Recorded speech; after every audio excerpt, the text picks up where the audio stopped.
সুদূর ১২০০ শতকের কথা।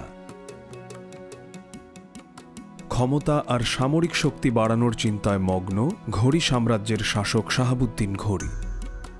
এই উচ্চাভিলাষ ঘড়িকে দেয় নতুন অভিযানের হাতছানি, আর তাকে নিয়ে আসে ভারতীয় উপমহাদেশে। পৃথ্বীরাজ চৌহানকে পরাজিত করে দিল্লি দখলে নেন শাহাবুদ্দিন ঘড়ি। উপমহাদেশে শুরু হয় মুসলিম শাসন।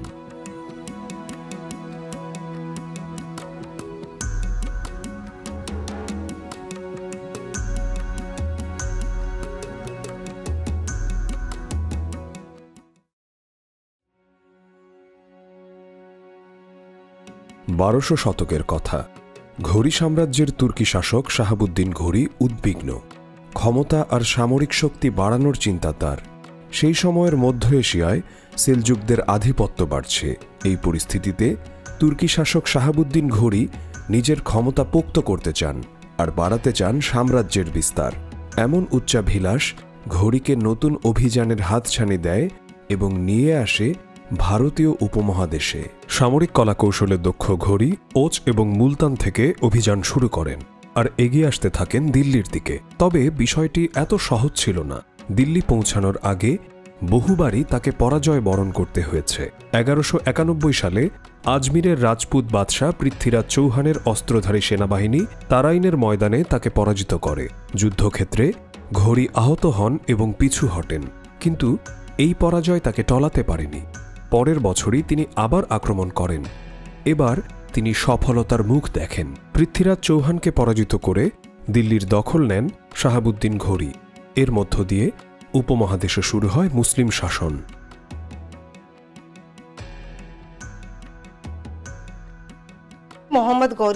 মোহাম্মদ ঘড়ি ছিলেন অদম্য। তিনি এমন একজন যোদ্ধা যিনি অসংখ্য পরাজয় বরণ করেছেন। তিনি আন্তখুদের যুদ্ধে পরাজিত হন আনিদোয়ারা যুদ্ধে, আর তারাইনে তিনি পৃথ্বীরাজ চৌহানের কাছে একবার পরাজিত হন। কিন্তু তিনি হাল ছেড়ে দেননি। প্রত্যেক পরাজয় থেকে তিনি শিখেছেন, এরপর সম্পূর্ণ প্রস্তুত হয়ে সেই পৃথ্বীরাজকেই পরাজিত করলেন। দিল্লি জয়ে মোহাম্মদ ঘড়ির ৪ জন দাস অত্যন্ত গুরুত্বপূর্ণ ভূমিকা পালন করেন, আর জয়ের পরপরই তিনি তার সবচেয়ে বিশ্বস্ত দাস কুতুবুদ্দিন আইবেককে লাহোরের গভর্নর নিযুক্ত করেন। গভর্নর হয়ে কুতুবুদ্দিন আইবেক মোহাম্মদ ঘড়ির উদ্দেশ্যকে আরও প্রশস্ত করেন। উপমহাদেশে তুর্কি শাসন দিল্লি থেকে বিহার এবং বাংলা পর্যন্ত বিস্তৃত হয়। কথিত আছে ১২০৬ সালে ভ্রমণ থেকে ফেরার পথে শাহাবুদ্দিন ঘড়ি আক্রমণের শিকার হন। এশার নামাজের সময়ে সিন্ধু নদের তীরে মৃত্যুবরণ করেন ঘড়ি। ঘড়ির মৃত্যুর পর কুতুবুদ্দিন আইবেক শাসন কার্য কাঁধে তুলে নেন, আর এভাবে উপমহাদেশে গোলামানের সালতানাত বা মামলুক সাম্রাজ্যের সূচনা হয়। মামলুক একটি তুর্কি শব্দ, এর অর্থ গোলাম, তবে মুক্ত মানুষের সন্তান। শাহাবুদ্দিন ঘড়ির ৩ জন বিশ্বস্ত দাস ছিলেন। আসলে ছিলেন ৪ জন। একজন হলেন বখতিয়ার উদ্দিন খিলজি, দ্বিতীয় জন ইয়ালদুস, তৃতীয় জন কাবাচা এবং চতুর্থ জন হলেন আইবেক। সুলতান মোহাম্মদ ঘড়ি তাদেরকে পরিবার পরিজন এবং মিত্রদের চেয়েও বেশি বিশ্বাস করতেন। ঘড়ি যখন পৃথ্বীরাজকে পরাজিত করলেন, তখন তিনি কুতুবুদ্দিন আইবেককে লাহোরের গভর্নর হিসেবে নিযুক্ত করলেন। এই যুগকে সালতানাতের যুগ বলা হয়, কারণ সুলতান মোহাম্মদ ঘড়ির পর থেকে সকলেই সুলতান পদবি গ্রহণ করতেন। ভারতের প্রথম তুর্কি শাসকগণ দিল্লির মেহেরলি এলাকার এই অঞ্চলেই ঘাঁটি গেড়েছিলেন, আর এখান থেকেই শুরু হয় ইসলামী স্থাপত্যের এক নতুন শিল্প। দিল্লির প্রথম মসজিদ কুয়াত উল ইসলাম আজ ধ্বংসপ্রাপ্ত, তবে কুতুবুদ্দিন আইবেকের সময়ে নির্মিত কুতুব মিনার এখনও সগৌরবে দাঁড়িয়ে আছে। যখন গোলামান সালতানাত বা মামলুক সাম্রাজ্যের সূচনা হলো, এটি স্থাপত্যের দুনিয়ায় ৩টি নতুন জিনিস নিয়ে আসলো। ইমারত নির্মাণের এক নতুন পদ্ধতি তারা নিয়ে আসলো। তারা এক ধরনের লাল প্লাস্টার ব্যবহার করত, যাকে বলা হতো সুরকি।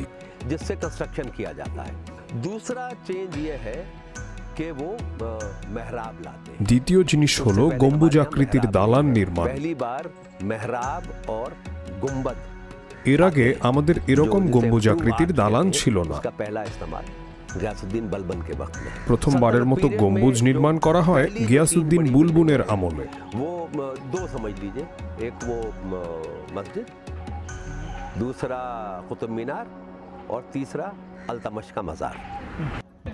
মুসলিম শাসনের এই সূচনা উপমহাদেশে সভ্যতা ও সংস্কৃতির এক আমূল পরিবর্তন নিয়ে আসে।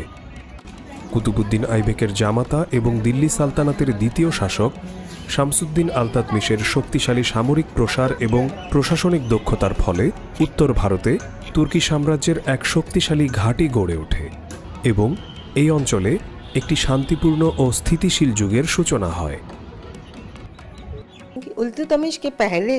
আলতাতমিশের আগে ভারতে কোনো ঐক্য ছিল না। তিনি পূর্ব, উত্তর এবং পশ্চিমাঞ্চলকে একত্রিত করেন। তিনি সকলের জন্য এক ভাষা চালু করেন, আইন আদালতের ভাষা। দ্বিতীয়ত, তিনি ইলাহি টাঙ্কা নামে একক মুদ্রা চালু করেন। ফলে ভ্রমণ বিষয়ে মানুষের দুশ্চিন্তা দূর হয়ে যায়। আগে কেউ দিল্লি থেকে আজমিরে গেলে ভিন্ন মুদ্রা ব্যবহার করতে হতো, আবার আজমির থেকে গুজরাটে গেলে আরেক ধরনের মুদ্রা। এই সমস্যা আর থাকলো না।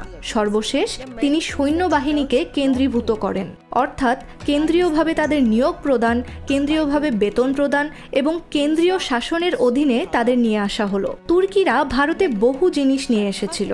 তারা নির্মাণ শিল্পে চুনা পাথর ব্যবহার, সুই সুতা, সুতা বানানোর চরকি ইত্যাদির সূচনা করে। ভারতীয় উপমহাদেশ তখন সকলের জন্য একটি কেন্দ্রবিন্দু হয়ে দাঁড়ায়। মধ্য এশিয়া থেকে সকল কবি, বুদ্ধিজীবী এবং সুফিরা এখানে আসতে শুরু করে। তাই উপমহাদেশ, বিশেষত উত্তরাঞ্চল, একটি শান্তিপূর্ণ জায়গায় পরিণত হয়।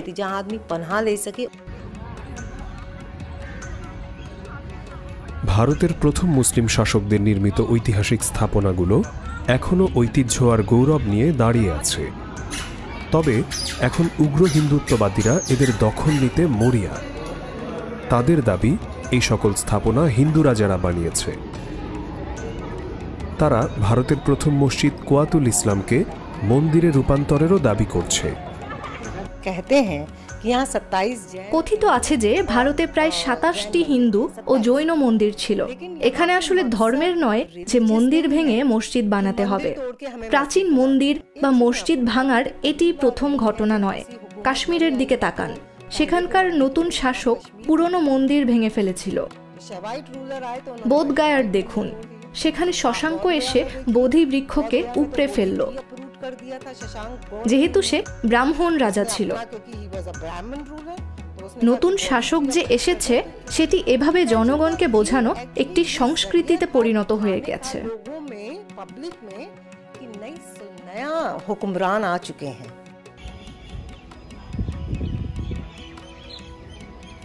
শাহাবুদ্দিন ঘোরি ও তার বিশ্বস্ত দাসেরা সামরিক ও প্রশাসনিক ব্যাপারে সিদ্ধহস্ত ছিলেন, যার ফল ছিল উপমহাদেশে একটি মস্ত বড় সাম্রাজ্যের বিস্তার।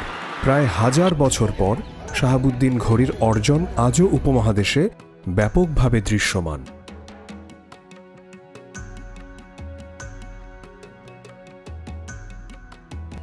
ক্যামেরাম্যান রৌফ ফিদার সাথে সালাউদ্দিন জাইন, DW নিউজ, নিউ দিল্লি।